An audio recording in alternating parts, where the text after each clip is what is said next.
Gordon Graham here with today's tip from Lexipol. And today's tip deals with risk homeostasis. Now, I've only got about a minute or so to explain this to you, but I encourage you to do a little Google work on this. Risk homeostasis. This is a nasty phenomenon with the following result. Sometimes we do things to make people more safe, and in fact, we make them less safe. Case in point, you walk up to an old firefighter. An old firefighter will tell you this, Gordy, your ears will tell you when to get out of a burning building. You could hear something, Chief? No, Gordy, they got so darn hot, you had to leave. Firefighters' ears got so hot in the old days, they had to leave the building. So we didn't want them getting their ears burned, so what did we do? We gave them ear protection.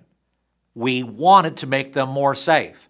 In fact, did that action make them less safe? Now firefighters' ears don't get hot, and what's happening? They're going into buildings further. They're going into buildings deeper. Buildings are collapsing. We wanted to make them more safe. In fact, did we make them less safe? Many police departments have bought motorcycles equipped with anti-lock brakes. You know, the ABS system will allow our cops to stop more quickly. And if they can stop more quickly, they can avoid some accidents. Well, I'm familiar with a couple of agencies where accidents did not go down with anti-lock brakes.